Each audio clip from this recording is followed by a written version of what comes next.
Olá, irmão e amigo do canal IBD+. Que a paz do Senhor Jesus seja contigo. Neste vídeo iremos apresentar o quadro Algo a Mais. Nossa proposta é fornecer aos superintendentes, professores e alunos da Escola Bíblica Dominical subsídios que possam contribuir na preparação e ministração das aulas. Neste domingo, se Deus permitir, estudaremos a lição 1 da revista Jovens da CPAD, que tratará do seguinte tema: o Evangelho de Mateus. Na edição de hoje do quadro Algo a Mais, falaremos sobre a linhagem do Rei Jesus. Usaremos como apoio o comentário bíblico expositivo Wisber, da editora Geográfica. Todo estudante da Bíblia sabe que, para estudar um livro, é preciso, antes de tudo, saber quem é o autor, eu me refiro ao autor humano, qual o propósito e para quem o mesmo foi escrito, isto é, os destinatários. Não é diferente no caso dos evangelhos. Estas e outras informações são fundamentais para a compreensão da obra. No que diz respeito à autoria do Evangelho de Mateus, é importante dizermos antes que todos os 4 evangelhos são anônimos. Eles não levam o nome dos autores. Alguém poderia perguntar, mas pastor, como pode ser? Se eu abro a minha Bíblia, por exemplo, no primeiro evangelho, e lá está escrito antes de tudo, Evangelho segundo Mateus. É verdade. Só que essa informação, ela foi inserida posteriormente. Originalmente, o escritor sagrado escreveu, inspirado pelo Espírito Santo, evidentemente, somente o conteúdo do Evangelho. Em outras palavras, Deus não autorizou que os escritores humanos colocassem os seus nomes nessas obras. Essa informação, repito, foi inserida posteriormente, com base no quê? Na tradição da igreja primitiva, que atribui respectivamente esses evangelhos a Mateus, Marcos, Lucas e João. Assim, cremos que a autoria deste evangelho em questão seja de fato de Mateus, que era um dos discípulos de Jesus. Destinatários e propósito do Evangelho de Mateus. Mateus, sabendo que os judeus esperavam pela vinda do Messias, prometido no Velho Testamento, apresenta Jesus como o Messias, o Filho de Deus.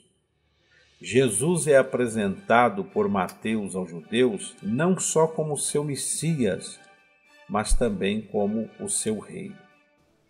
A título de curiosidade, é bom informarmos que, por exemplo, Marcos escreveu aos romanos, um povo cujo ideal era o poder e o serviço. Assim, Marcos descreve Cristo como servo fiel.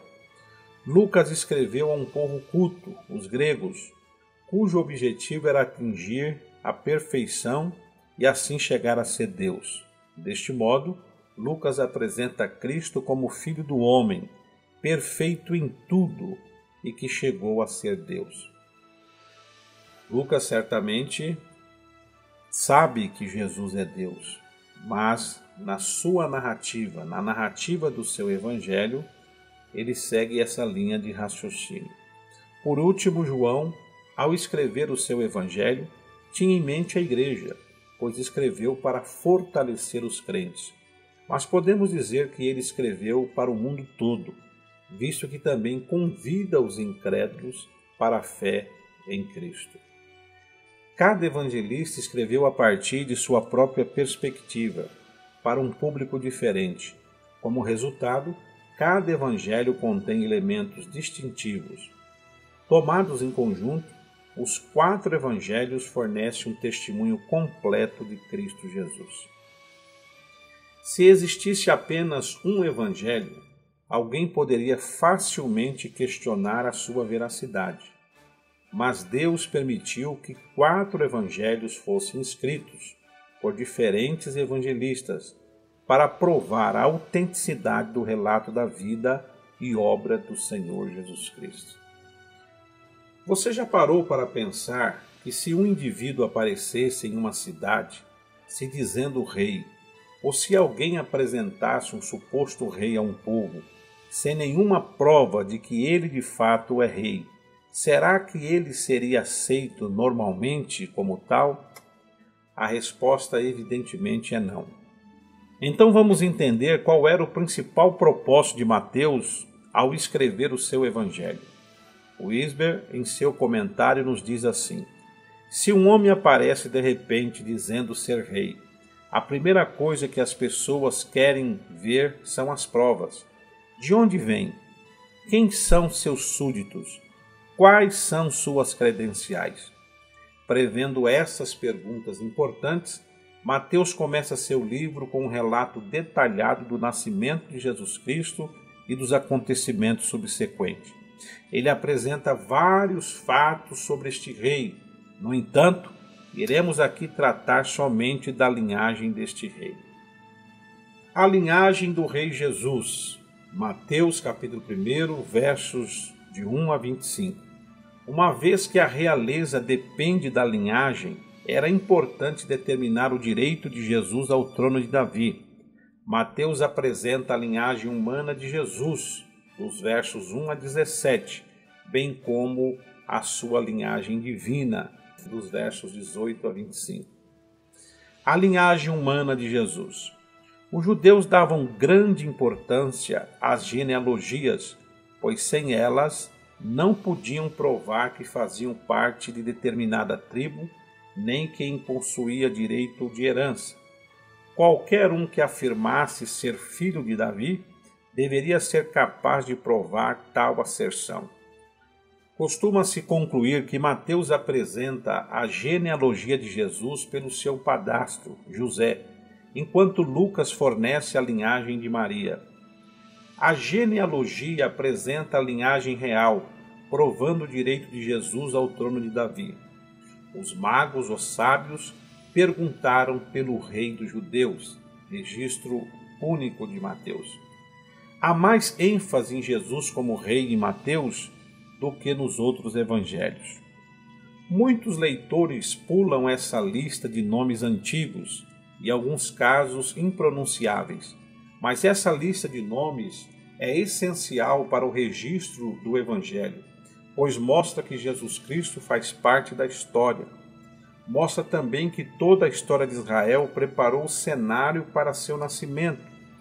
Essa providência, Deus governou e prevaleceu sobre os acontecimentos históricos, a fim de realizar seu grande propósito de trazer seu filho ao mundo. Essa genealogia também ilustra a maravilhosa graça de Deus. É muito raro encontrar nomes de mulheres em genealogias judaicas, pois os nomes e heranças eram passados para os homens. No entanto, encontramos nesta lista referências a 4 mulheres do Antigo Testamento, a saber, Tamar, Mateus 1 e 3, Raabe e Ruth, Mateus 1 e 5, e Batseba, a que fora mulher de Urias, Mateus 1 e 6. Fica claro que Mateus deixa alguns nomes de fora dessa genealogia. É provável que tenha feito isto a fim de apresentar um sumário sistemático de 3 períodos na história de Israel, cada um com 14 gerações. O valor numérico das letras em hebraico para Davi é igual a 14. Talvez Mateus tenha usado essa abordagem a fim de ajudar seus leitores a memorizar esta lista complicada. Muitos judeus eram descendentes do rei Davi. Seria preciso mais do que um certificado de linhagem para provar que Jesus Cristo era filho de Davi e herdeiro do trono de Davi. Daí a grande importância de sua linhagem divina. A linhagem divina de Jesus. Mateus 1:16 e 18 deixam claro que o nascimento de Jesus Cristo foi diferente daquele de qualquer outro menino judeu mencionado na genealogia. Mateus ressalta que José não gerou Jesus Cristo. Antes, José foi marido de Maria, da qual nasceu Jesus, que se chama o Cristo. Jesus nasceu de uma mãe terrena, sem a necessidade de um pai terreno. Esse fato é chamado de doutrina do nascimento virginal. Cada criança que nasce é uma criatura totalmente nova, mas Jesus Cristo, sendo Deus eterno, conforme João 1:1 e João 1:14, existia antes de Maria, de José ou de qualquer outro de seus antepassados. Jesus Cristo tivesse sido concebido da mesma forma que qualquer outra criança, não poderia ser Deus. Era necessário que viesse ao mundo por meio de uma mãe terrena, mas sem ser gerado por um pai terreno. Assim, por um milagre do Espírito Santo, Jesus foi concebido no ventre de Maria, uma virgem. Isso está registrado em Lucas, capítulo 1, versos 26 a 38. Há quem questione se de fato Maria era virgem, dizendo que virgem, em Mateus 1:23, deve ser traduzido por moça. Porém, a palavra traduzida por virgem nesse versículo tem sempre esse significado e não permite qualquer outra tradução, nem mesmo a palavra moça. Tanto Maria quanto José pertenciam à casa de Davi.